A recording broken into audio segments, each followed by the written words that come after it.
माघ महात्म्य तृतीय अध्याय रूपवान बनाता है माघ मास में स्नान। आइए मित्रों जानते हैं तीसरे अध्याय की कथा को। प्लीज लाइक सब्सक्राइब करें, कमेंट में राधे राधे जरूर लिखें। तब राजा दिलीप कहने लगे कि महाराज यह पर्वत कितना ऊंचा और कितना लंबा चौड़ा है। तब वशिष्ठ जी कहने लगे कि 36 योजन, 1 योजन 4 कोस का होता है, ऊंचा, ऊपर चोटी में 10 योजन चौड़ा और नीचे 16 योजन चौड़ा है, जो हरि, चंदन, आम, मदार, देवदार और अर्जुन के वृक्षों सुशोभित है। दुर्भिक्ष से दुखी होकर इस पर्वत को और फल फूलों से परिपूर्ण देखकर भृगु वहीं रहने लगे और यहाँ पर कंदराओं, वनों और उपवनों में बहुत दिनों तक तप करते रहे। इस प्रकार जब भृगु ऋषि वहां पर अपने आश्रम पर रह रहे थे तो एक विद्याधर अपनी पत्नी सहित उतरा। वे अत्यंत दुखी थे।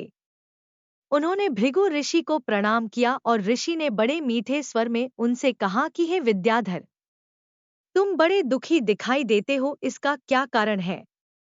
तब विद्याधर कहने लगा कि महाराज, पुण्य के फल को पाकर, स्वर्ग पाकर तथा देवतुल्य शरीर पाकर भी मेरा मुख व्याघ्र जैसा है।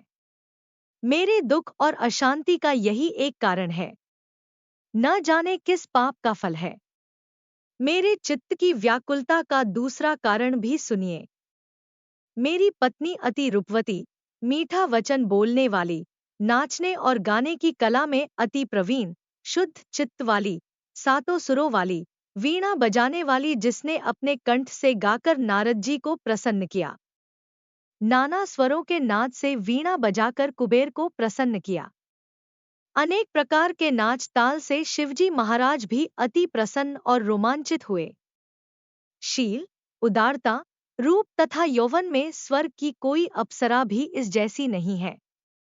कहाँ सी चंद्रमुखी स्त्री और कहाँ मैं व्याघ्र मुख वाला, यही चिंता सदैव मेरे हृदय को जलाती है।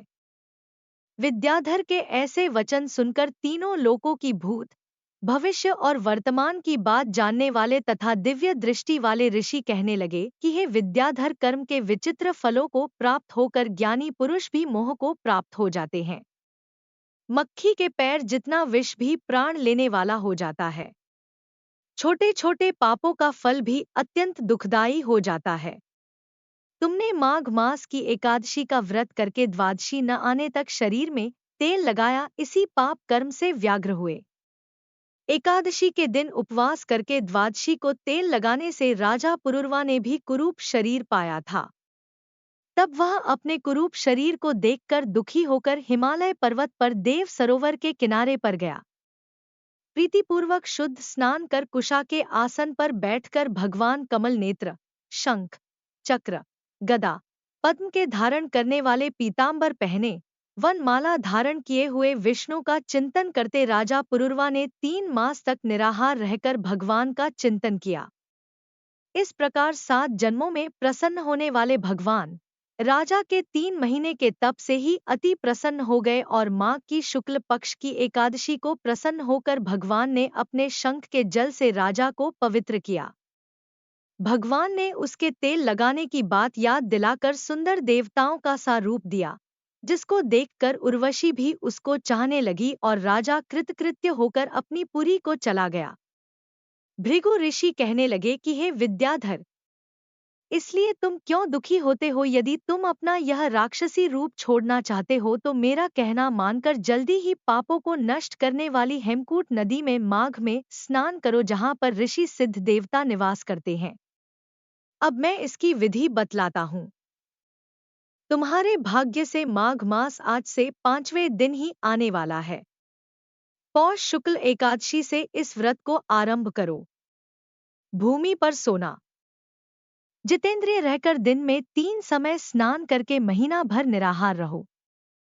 सब भोगों को त्याग कर तीनों समय भगवान विष्णु का पूजन करो। जब तुम द्वादशी को शिवजी स्तोत्र और मंत्रों से पूजन करोगे तो तुम्हारा मुख देखकर सभी चकित हो जाएंगे और तुम अपनी पत्नी के साथ सुखपूर्वक क्रीड़ा करोगे। माघ मास के प्रभाव को जानकर सदा माघ में स्नान करो। पाप दरिद्रता से बचने के लिए मनुष्य को सदा यत्न से माघ मास का स्नान करना चाहिए। स्नान करने वाला इस लोक तथा परलोक में सदा सुख पाता है। वशिष्ठ जी कहते हैं कि हे दिलीप, भृगुजी के यह वचन सुनकर वह विद्याधर अपनी स्त्री सहित उसी स्थान पर पर्वत के झरने में माघ का स्नान करता रहा और उसके प्रभाव से उसका मुख देव सदृश हो गया। वह मणिग्रीव पर्वत पर आनंद से रहने लगे।